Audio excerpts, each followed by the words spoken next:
Good evening, ladies and gentlemen. My name is Masha Merkulova. I'm the founder and Chief Zionist Officer of Club Z. Z stands for Zionism. And what we do is we educate American Jewish teens about Israel, Zionism, Arab-Israeli conflict. We give them the confidence to speak about these things and also a toolkit to address issues whenever they come up. Today, we woke up here in the United States to messages from Israel that the simmering conflict that has been going on for the past week or so, 2 weeks, has really bubbled up with rockets flying over Jerusalem. And so we did what we do best, which is bring you the utmost experts about the topics that are most relevant to us today.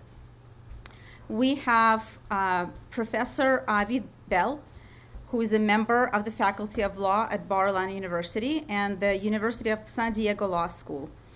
And he also serves as a senior fellow at the Kohelet Policy Forum. His field of academic research includes property and intellectual property law, international law, land use law, the laws of war, and the Arab-Israeli conflict, which makes him extremely qualified to address this topic. The format of today's webinar is going to be Avi will be speaking for about 30 to 40 minutes, and then we will be taking questions and answers. And I just want to give two shout outs. I want to give shout out to our team who just pulled this all together incredibly fast. So thank you, everybody. And also to the esteemed professor who is speaking to us from Israel, where it is 3:30 o'clock in the morning. So thank you very much. Professor Bell. Thank you, Masha, for having me. As Masha said, it's 3:30 in the morning right now where I am in Jerusalem. And so if I seem to you a little bit incoherent, that's probably because I'm half asleep. I'm going to try, nevertheless, to stick to the topic and make sense. Masha, feel free to jump in and stop me if I'm simply rambling. Now, as I speak to you, actually, I was just before I got on, I checked the news. There was as the evening has gone on in Israel, I've been watching reports of rocket fire from Gaza. There have been, I believe, already about 150 rockets or so. I was half expecting to be interrupted by sirens in the middle of the night. That fortunately has not happened yet. There were sirens earlier in Jerusalem because of the rocket attacks. Now, I was asked to speak to you today by Masha about the controversy about properties in Sheikh Jarrah, which is a neighborhood in Jerusalem, where there is a legal dispute that's been going on for about 50 years between, on the one hand, tenants and squatters on land, and the other hand, the owners of that land. The dispute would not catch anyone's attention in the world, but for the fact that the owners of the land are Jewish and the squatters and tenants on the land are Palestinian Arab. And I do want to get to that in just a moment. But first, I think that because there's violence going on right now, it's important to understand the connection between the two, how the violence started, and what that has to do with what's going on in Sheikh Jarrah. Masha said that there's been violence going on for about a week. It's actually a little bit longer than that. We're now about 4 weeks into Ramadan, which is the Muslim holy month.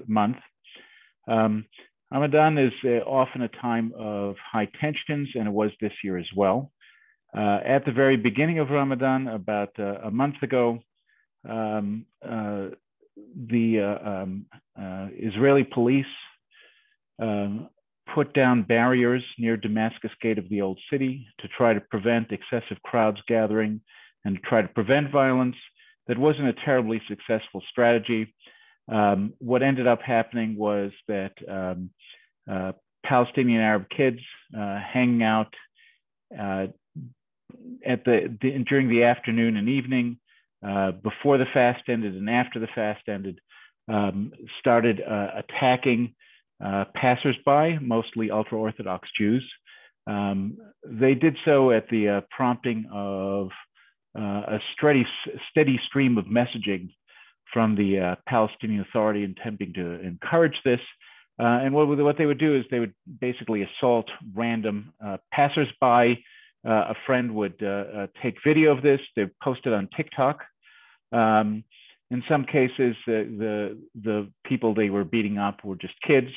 But it was great fun for the kids who were beating up other kids. And it went on like this for several days, for a week, almost 2 weeks. This escaped the notice of everybody in the media outside of Israel because, in general, Palestinians attacking Jews is like dog bites man. It's simply not newsworthy. Now, about 2.5 weeks ago, there was a rowdy but peaceful protest by a group, a very controversial Israeli group. But they're really controversial by rights. They're an anti-Arab group that really crosses the line with their rhetoric. Their rhetoric is somewhat bigoted.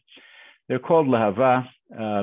They held a protest in Jerusalem in order to protest the ongoing violence and the fact that police had not taken, up until that point, firm measures.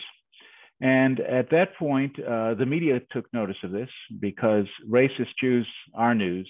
Palestinians attacking Jews, not news, but racist Jews are news.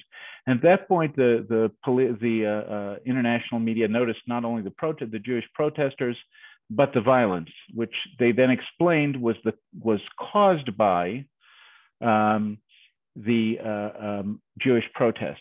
That somehow or another, the Jewish protests had gone backwards in time and started violence a week and a half earlier. Now, after the protest, things started heating up a little bit. It wasn't simply that the Palestinian Arabs were falling on passersby and beating them up, but they started some clashes with police.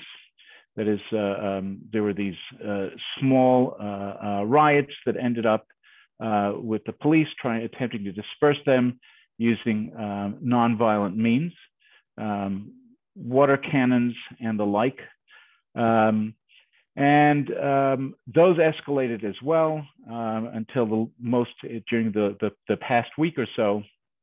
Those riots have turned violent, with the rioters throwing stones and Molotov cocktails and the like, and the police using stronger measures, generally pushing people, but in some cases stronger measures than that, to attempt to disperse the rioters.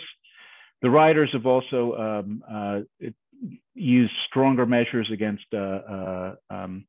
Jewish passersby. There was an incident today where Palestinians stoned a car of some Jews that were driving near the old city. The car crashed into the barrier along the side of the road. The crowd set on the Jews to pull them out of the car and started beating them. Police were able to rescue the car passengers before they got killed by the crowd. But that sort of thing has been happening where people have been pulled out of cars and viciously beaten. And it's also going on in very sensitive places. Several of the riots have taken place on the Temple Mount, which is a very controversial spot where there are now 3 mosques, and Jewish visits to the Temple Mount have been banned in the meantime to try to reduce the violence. but it's gone on. And so today, as the news was showing pictures from the Western Wall, which is at the base of the Temple Mount, you could see above them the smoke coming up from a tree that had caught fire because of a Molotov cocktail that was thrown at the police. So there's been violence going on for now about a month, right? For the month of Ramadan, and it's now been joined by Hamas, rockets from Gaza that are, of course, intended to further escalate matters. Now, why is all this violence gone on? It's not about this property dispute in Sheikh Jarrah. The main reason that the Palestinians decided to heat up the flames, why the Palestinian Authority called on Palestinian kids to employ violence, I think, is a way of distracting attention from the decision that Mahmoud Abbas, head of the Palestinian Authority, had taken to cancel elections. Now, he'd announced elections several months ago for the Palestinian Legislative Council and for presidency of the Palestinian Authority. At some point, it became clear to Mahmoud Abbas that he was going to lose these elections, and that meant that he no longer was interested in having them go forward. And so over the last 2 months, you've been seeing that Mahmoud Abbas has been floating various ways of trying to cancel the elections and blame it on Israel. Eventually, he decided that he was going to blame it on Israeli failure to cooperate in carrying out elections in Jerusalem. And therefore, he had a particular interest in getting violence going in Jerusalem. And indeed, he made the announcement during Ramadan that the elections were indefinitely postponed. And I think we can be sure that they will never take place at all. That's part of it. The other part of it of the violence, of course, is that there is a competition between Fatah, the party of Mahmoud Abbas, and Hamas, the terrorist group that controls the Gaza Strip. And if Fatah is trying to boost its reputation by employing violence against Jews, Hamas has to show that it can be just as good at employing violence against Jews. And so it has to crank up the violence as well. And so Hamas and Fatah have been competing for who can be the more violent, that is, the stronger resistor of the Zionist presence during the past several weeks. And we're getting to a point where things are rapidly moving out of control. Unless something unexpected happens in the next few hours or the next day, we're going to see the emergence of another war. Now, one of the things that is helping to stir the pot is the encouragement of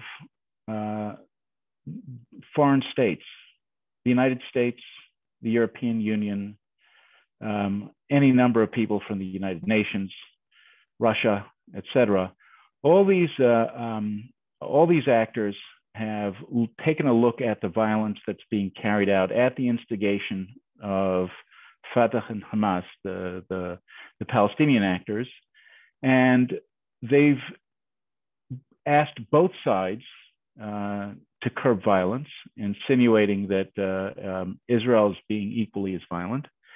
And they've demanded that Israel take all sorts of steps to concessions to the Palestinians, not only suggesting that it is Israel that is at fault for the Palestinian violence, but also offering the Palestinians some concrete rewards for the violence. And so Mahmoud Abbas at this point has every reason to crank things up. And one of the things that the concessions have been demanded on is on Sheikh Jarrah, which brings me to the little controversy in Sheikh Jarrah. So what's going on right now in Sheikh Jarrah is the hopefully near the end of a very, very long property dispute. Now, here's what the property dispute is all about. In the 19th century, in 1875,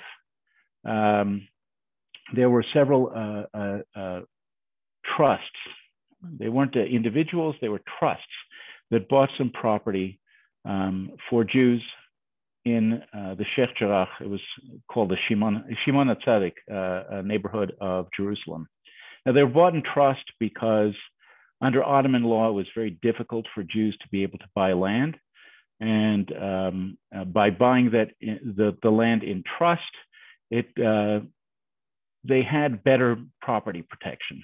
At any rate, the lands were bought in 1875 by these two family trusts. They weren't the only lands bought by Jews in this neighborhood. There were actually, in what we today call the Sheikh Jarrah neighborhood, was actually comprised of three different neighborhoods. One majority Arab, two majority Jewish. The two Jewish ones were called Nachlat Shimon and Shimon HaTzadik. The Arab one, obviously, Sheikh Jarrah. And those two neighborhoods, the two Jewish neighborhoods alongside the Arab one, existed until 1948. In 1948, Israel declared its independence. It was invaded by, among others, the state of Transjordan, which later changed its name to Jordan. During the war, Jordan successfully captured and occupied what we call today East Jerusalem. That includes Sheikh Jarrah and also Shimon HaTzadik and Nachlat Shimon. And when Jordan took over all of East Jerusalem, it expelled all the Jews in those areas. It blew up all the synagogues in those areas, and it seized all the property that was owned by Jews under a version of the British Trading with the Enemy Act. Britain, like the United States, like most of the world at that time, had legislation that was called enemy, trading with the enemy or enemy property acts. And all these laws stated that in situations of war or conflict, the state was entitled to seize the private property of citizens of enemy states.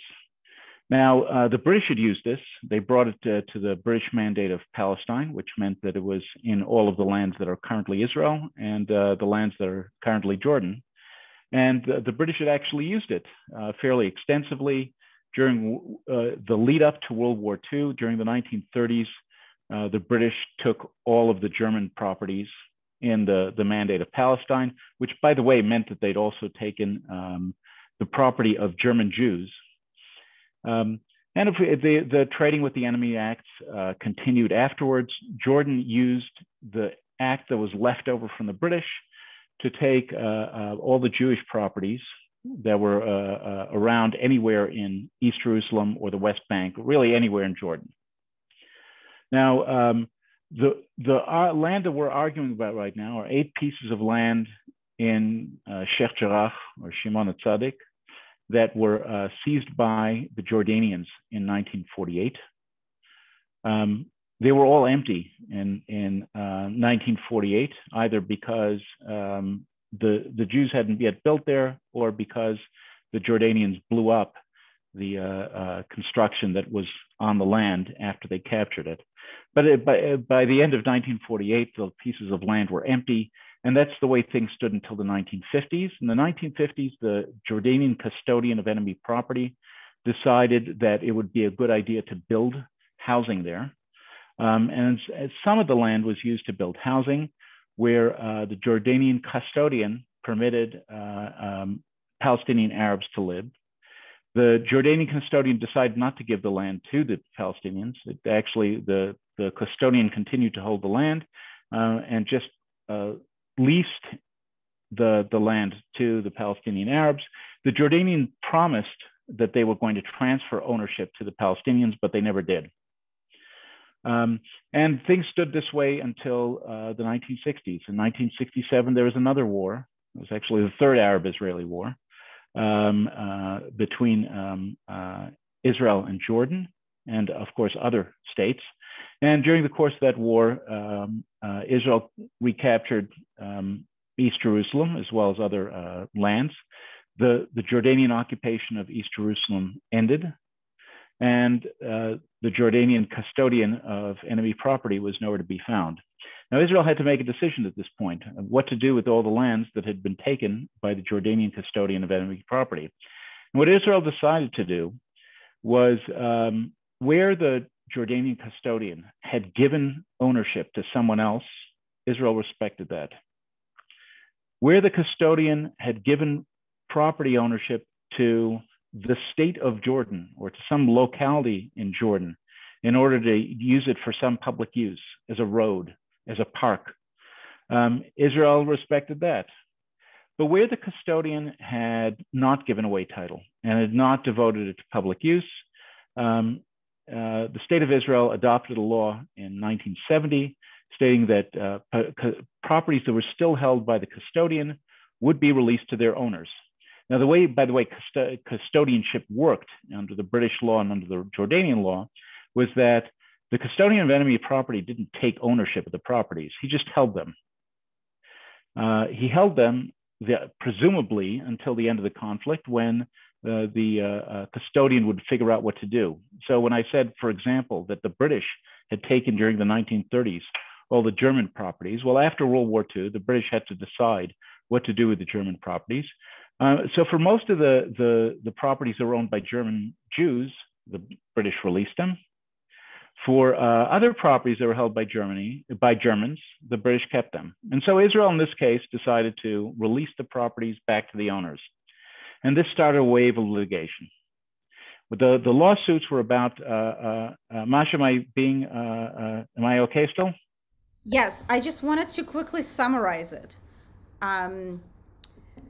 So from what I heard, it's Jews bought property in 1875. It was Jewish property. Then in 1948, Jordan took over, illegally occupied it. And in 1967, the properties that the Jordanian custodians have assigned ownership to, they were honored.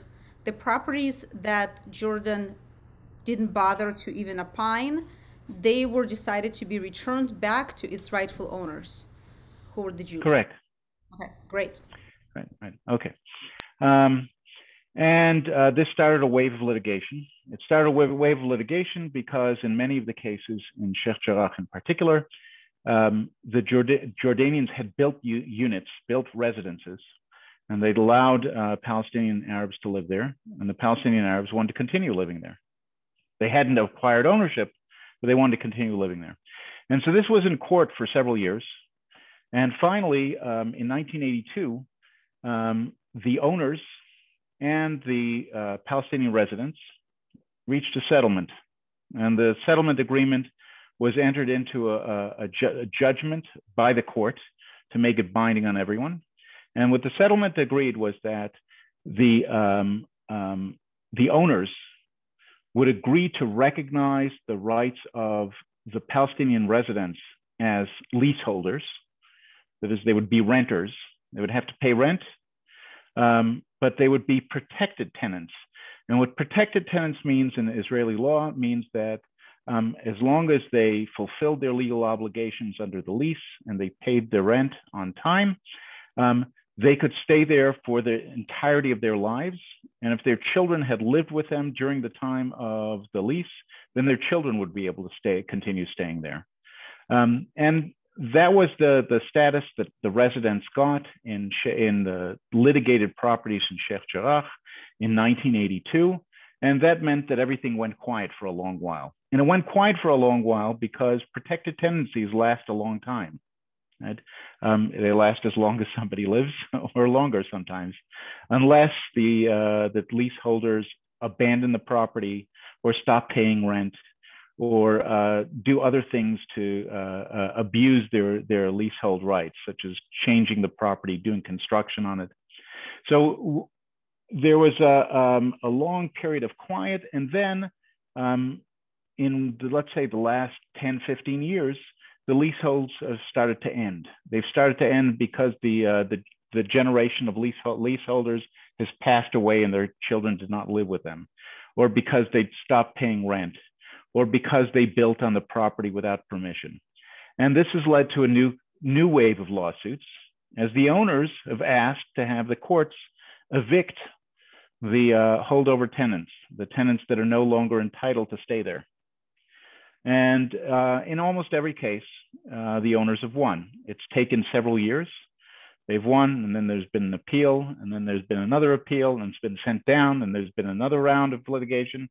But what's going on right now in Sheikh Jarrah is there are 8 properties that are currently in litigation that where the owners have won eviction orders in the lower courts, and it's been appealed all the way up to the Supreme Court. And the Supreme Court is supposed to hold a hearing very soon. It was going to hold it this week, but it postponed the hearing due to the violence.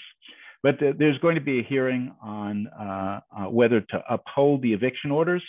And I think that legally, unless there's some mysterious set of facts that I don't know about, the Palestinian tenants will end up losing. They will end up losing because they're no longer conforming with the requirements of the lease. And that means the owners have a right to take back the property. I'll add that in some of the 8 properties that are being litigated, there's no lease at all. That is, the Palestinians who are suing to try to hold on to the property just squatted there. They're just trespassers trying to establish rights out of nothing. And I really don't see how they will win their cases. But anyway, this is a private property dispute, right? It's the same sort of thing that happens all the time, all over the world, where there are renters and there are landlords, and the renters violate the lease or overstay their lease, and the landlords sue to get an order to remove the tenants from the property. And after some time, they eventually do. And that's apparently what's happening here. The only bizarre thing is that around the world, this is being reported as if somehow or another, the state of Israel has taken a decision to expel Palestinians from their land. No such thing has happened. It's being presented as if Israel has this special law that gives Jews property rights and not Arabs. That is complete nonsense. It's being described as some new rights that Israel distributed to Jews as opposed to Arabs. That's not true.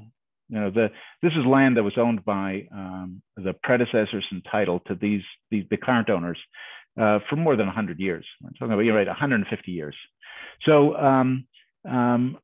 all the stuff that is being reported about Sheikh Jarrah that you're reading in the news, almost all of it is complete nonsense, more or less like what you're reading about the violence.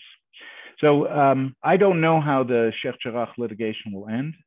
I can say that the only choice that the Israeli government will ultimately have is when the judgment comes down, and if it comes down as I expect, upholding the rights of the property owners, Israel will have to decide if it upholds the law and allows owners to enforce their property rights, or if it blocks them because they're Jewish, as the rest of the world is demanding. Okay, that's my set speech, and Masha, take it away. All right, thank you very much, Professor Bell. So we're getting questions. Some simple ones. Who are the owners, and do the deeds from 1875, do they still exist? Okay, so who are the owners? In these 8 properties, right? In these 8 properties that are being brought up by litigation, the owner is now a corporation called Nachlat Shimon. Nachlat Shimon is actually an Israeli company owned by an American company. The American company is called Nachlat Shimon International. I don't know who the owners of the corporations are, but apparently they're Jewish. I could probably guess that by the name.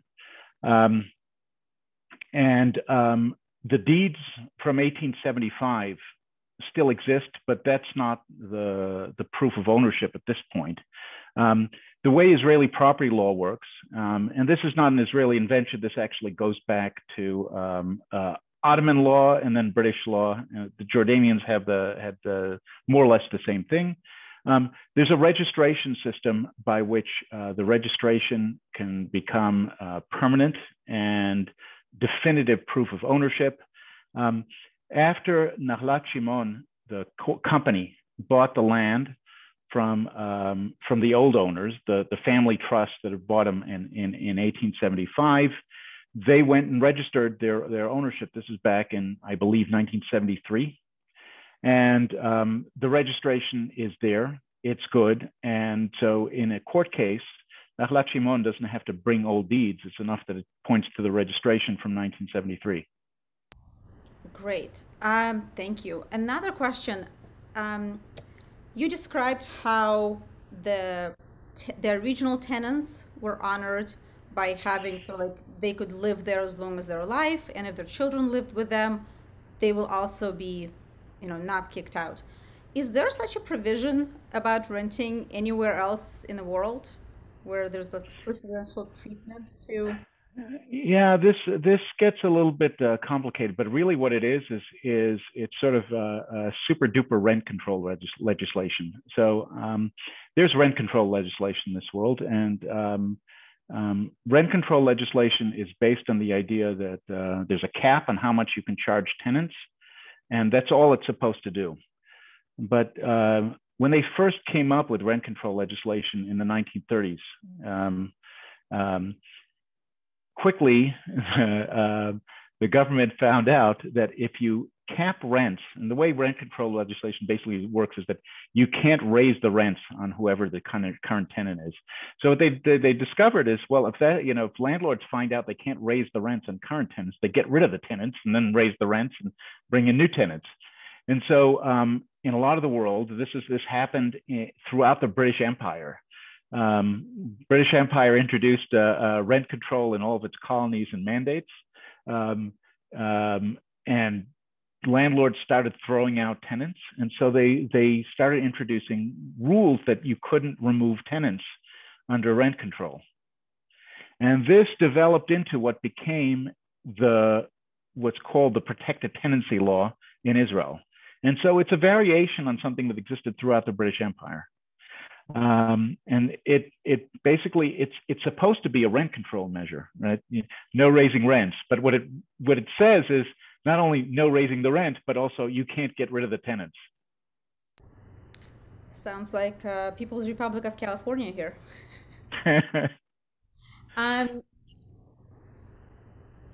So another question. We saw Hamas's flags on the Temple Mount. Yes. Does that mean that Hamas is sort of like asserting itself in Jerusalem? Well, Hamas is an organization that has a large following among Palestinians in the West Bank, among Palestinians in Gaza, among Palestinians in Jerusalem.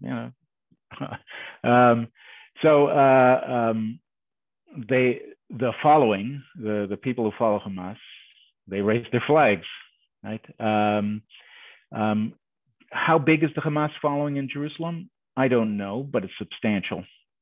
But they're not the only terrorist group, the Palestinian terrorist group that's operating in the area. Fatah, of course, still pays for and conducts terrorism, not as much as it used to, but it still does. There are other terrorist organizations, some that people don't think about anymore, things like the Popular Front for the Liberation of Palestine, which is indirectly subsidized by the European Union because, as it turns out, a lot of the humanitarian organizations are really covers for the PFLP in order to bring in money. But there are lots of Palestinian terrorist organizations. A lot of them are operating in the area, and it's, you really can't get rid of them anywhere. Okay, we have a question. for you to please comment on any link between the direction of the current American administration, the significant hostilities that we're experiencing now, and what future holds under this American administration, if you may.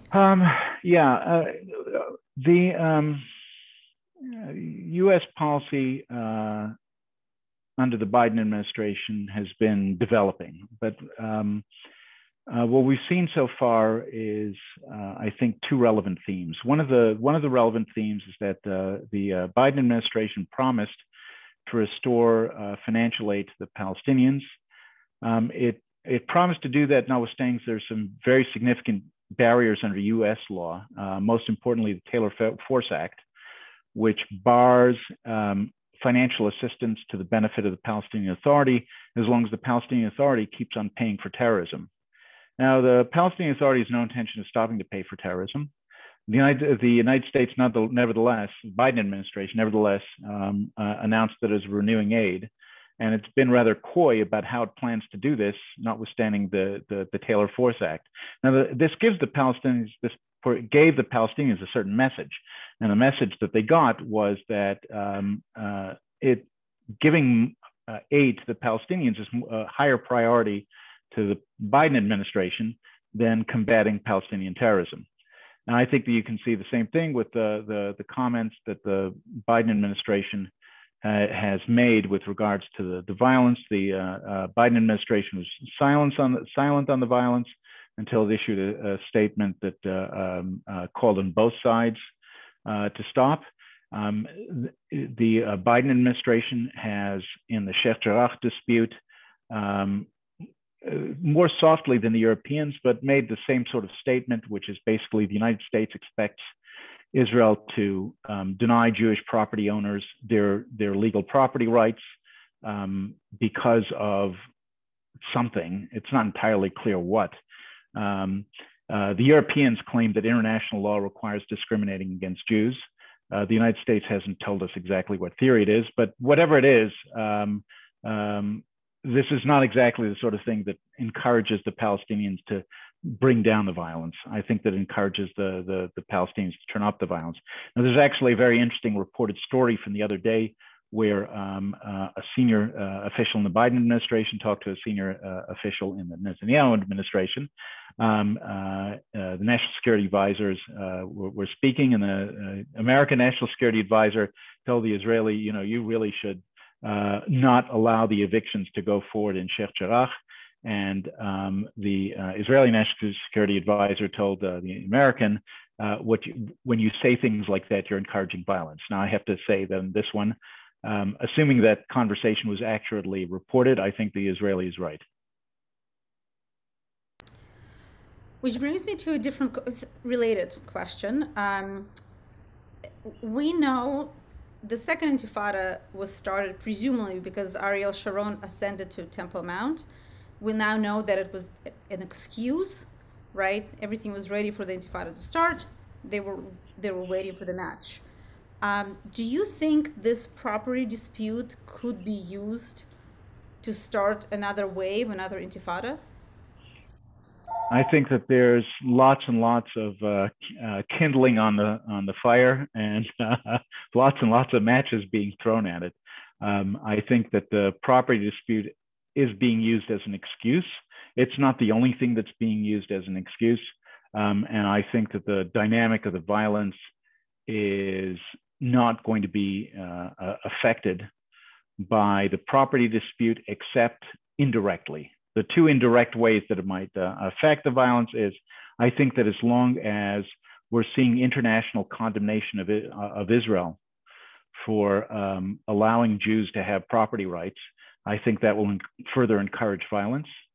And I think that if the violence that's going on right now is actually successful in forcing Israel to back down, to deny the property owners the right to take their property, I think that will encourage violence. But right now, I think that we've reached the mass where it's at a critical point. I don't know which way it's going to go, but it's got a dynamic of its own at this point. We're not really looking for something more to happen. If we're lucky at this point, cooler heads will prevail. But any foolish comment by the EU, the United States, by the United Nations, and I can see that, for example, the European Union is pushing, and other European states, Norway, for example, are pushing very hard to get a Security Council resolution to condemn Israel and in that way encourage the violence. Something like that could really set things off. What would Israel have to do? So let's think through the worst case scenario, which we're just, you know. The worst case scenario is that this will develop into a full-scale war of the kind that we saw in 2014 and 2009, et cetera, where we're going to have mass rocket attacks from Gaza, and the result will be Israeli military operations against Hamas in Gaza. And there will be a call-up of the army. Israeli cities will be shut down by the rockets, and there will be a lot of dead. Is there a sentiment within the Israeli society to just go in and try to sort of like take care of business once and for all, or do you think people are mostly just want to, again, try to maintain the status quo? I don't think that there's a widespread belief in Israeli society that there's a way to take care of business for once and for all. The Palestinians are there, they're real, and their hostility is real. And what that means is that all that Israel can really do, it can't get rid of their hostility, and it can't get rid of them. So all Israel can do is periodically try to reduce the threat of Palestinian terrorist groups, disarm the terrorists, kill the terrorists, capture the terrorists.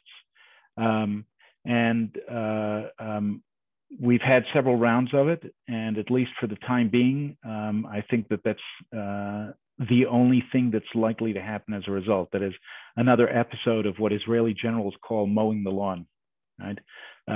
It's an unfortunate fact, but as long as the hostility, the sea of hostility breeds the terrorism, Israel will have to take periodic measures to get rid of the terrorists. Amazing. Depressing. Sorry. Okay, we're getting some questions that are a little bit more zoomed in, right? Some of the villages that were owned by the Arabs that were lost to them in 1949, should they have the right to petition the Israeli court to get their properties back, just as the Jews did? Do they have that right? Okay, there are different laws that are at stake here, right? So the properties in Sheikh Jarrah that are under dispute right now, they were properties that were affected by the Jordanian Trading with the Enemy Act, right? And Israel adopted a solution for what to do with Jordanian property that the Jordanians had taken and held by the custodian of enemy properties of Jordan. Now, there was a parallel and different movement on the Israeli side. On the Israeli side, during the 1948 war, during the war of Israel's War of Independence, there were a lot of properties that were abandoned, that were left behind by people who fled the conflict. And there were also enemy properties. There were properties that were taken because they were properties of enemy citizens. Israel ended up, instead of carrying forward the British Trading with the Enemy Act, it combined these two problems into a new law, which is called the absentee property law. And the absentee property law covers both, and it basically gave both kinds of property to the custodian of absentee property in Israel. Now, Israel hasn't adopted a comprehensive resolution of absentee property claims because we haven't yet reached the end of this conflict. It's generally assumed that a property settlement will be part of any final peace deal. And maybe it will, and maybe it won't. I will say, by the way, the Jordanians and the Egyptians, the peace deals with Jordan and Israel, and between Egypt and Israel, did not contain a final property resolution. And so Jews are still looking for a compensation for the property, the mass amounts of property that were taken by Egypt, to a lesser degree by Jordan. But there may be, right? I presume there will be, but in the meantime, there's unlikely to be any comprehensive resolution of absentee properties. I'll also add that in the absentee property case, there's very few properties that are actually left with the custodian of absentee property in Israel. Almost all of them have been disposed of. That is, they've been sold or title has been transferred. And I am certain that what will happen with those is what happened with the ones where the Jordanian custodian disposed of them, where the Jordanian custodian gave title to somebody else. That was it. And where the Israeli custodian has given title to someone else, I think that'll be it as well. They're not going back. There will at most be a claim for monetary compensation. But I have to say, it's not really at issue here. These are not absentee properties. These are not properties that are covered by the absentee property law. And really what you're hearing is this bizarre claim by some politicians and some anti-Israel folks that are saying things like, well, if the absentee properties have not been definitively resolved, then Israel has no choice. It has to discriminate against Jewish property owners. And I can't understand that argument. I don't understand the logic of it, and I don't think, frankly, it's legal. Okay. So Club Z, we mostly work with teenagers and Yep. students. And a lot of times what the students will hear is somebody will be saying, here are the keys to my grandmother's house in a village of Abu something, and I can't go back there, but here are my keys, and I was kicked out. What would you say? What would be your answer? This takes us again into a different question, right? And what you're talking about is absent. Wait. Hang on. Yeah, right. You're talking about absentee properties. You're talking about, right, that there were Arabs who lost properties during the war, either because they were abandoned or because they were enemy properties, and what's going to happen to them. And there will be an eventual property resolution, which will not involve, in almost any of the cases, people retaking those exact properties. Right? The Jews are not going to get back their properties in Egypt or in Iraq, right, or in Syria, and the Arabs in this case are not going to end up getting back their properties in Haifa or in Jaffa. Right? It's not going to happen. There have been too many transactions since then. But I don't even think that that's what it's all about. You know, when people come and they raise the key and that's what they're trying to sell is a narrative. They're trying to sell a story of our parents or our grandparents or great grandparents were the victims, and I don't see it that way at all. I lived for a number of years in a part of Jerusalem called the German colony. And the German colony was an area that was settled by German Protestant missionaries. Right? They'd moved to Israel in order to try to convert the Arabs and the Jews. And there German colonies in a number of large Israeli cities, and they did pretty well until the 1930s. When they started holding demonstrations in favor of Hitler.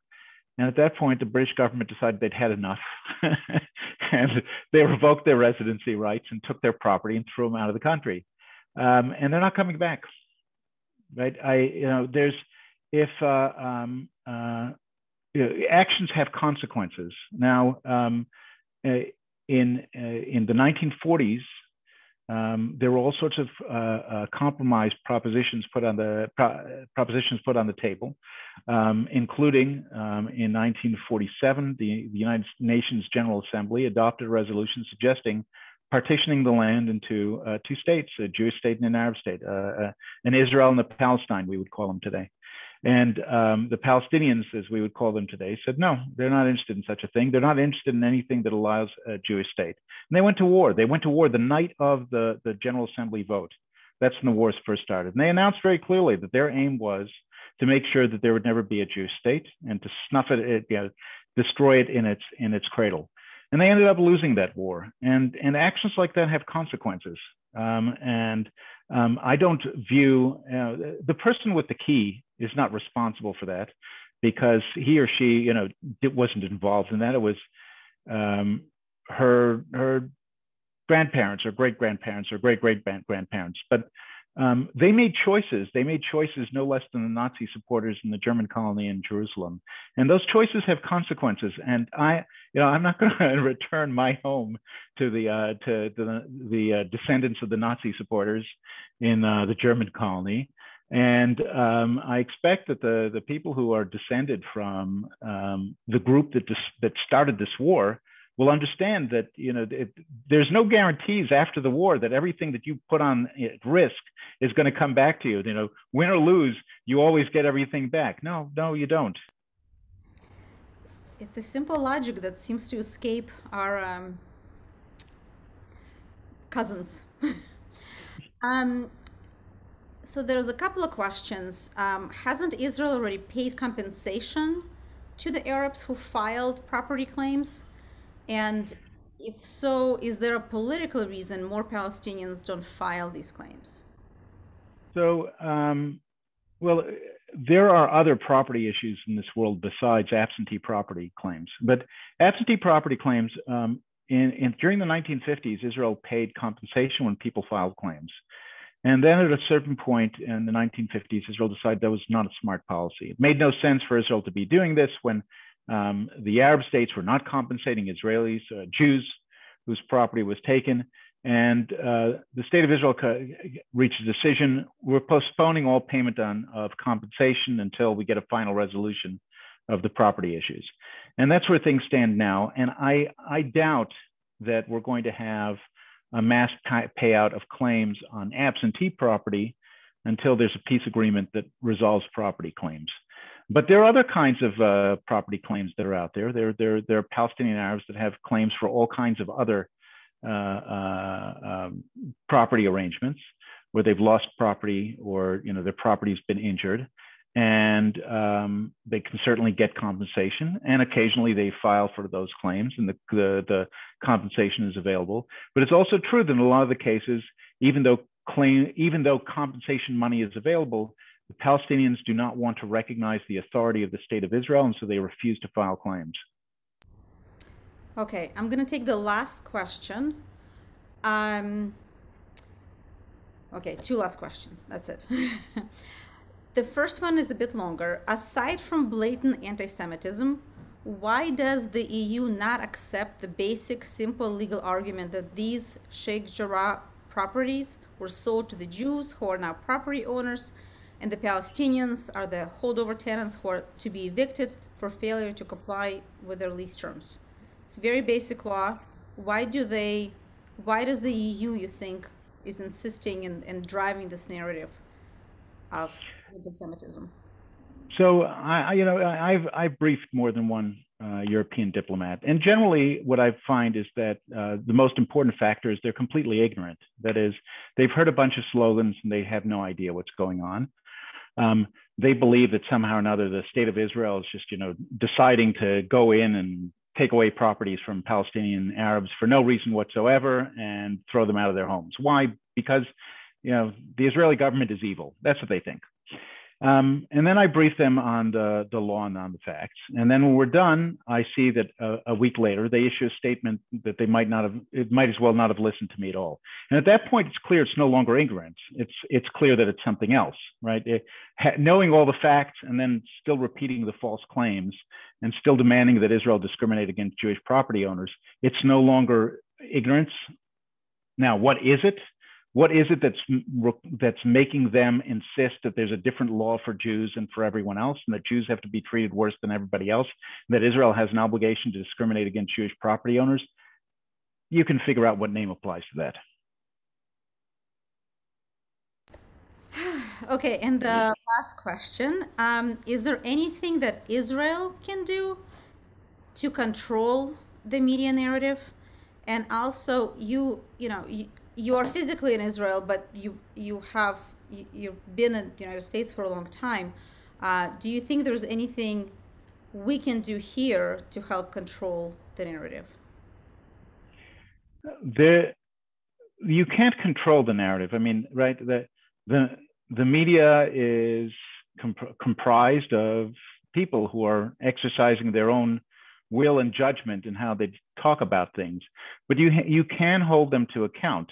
That is, when you see reports, there's an article that was printed, I believe, in Foreign Policy about a week ago, that was talking about the violence in Jerusalem, and there is no Arab violence in this story at all. In fact, it transposed all the violence onto Jews, and so in the Foreign Policy report, it was Jews who were going around grabbing Arabs from cars and beating them, and the like. Right? Now, none of this has anything to do with reality. All this is completely made up. Now, what can you do about this? Foreign policy is in the United States. It tries to keep a reputation for itself, and scream and shout. I mean, this is completely made up.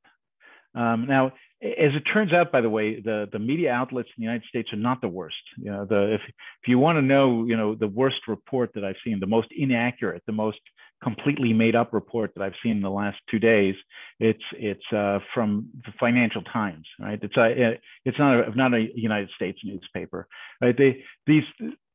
The media outlets are sensitive to criticism, and you should criticize. But that said, you have to understand your limits. These are people who are wedded to a narrative, and the narrative is Jews evil, Palestinians innocent victims. And every story has to fit that narrative, and they will do whatever they can to make it work, even if that means making up facts. All right. Thank you so much. Avi, really, I reached out to you literally just a couple hours ago, and you agreed to jump on. Really, thank you. I hope you get some rest. I hope you're safe, your family is safe, and Jerusalem is safe. And for everybody else, please sign on to our mailing list at clubz.org so you could get information when we do these ad hoc hotlines, and also to learn more about us. Thank you very much, everybody. Thank you. Thank you.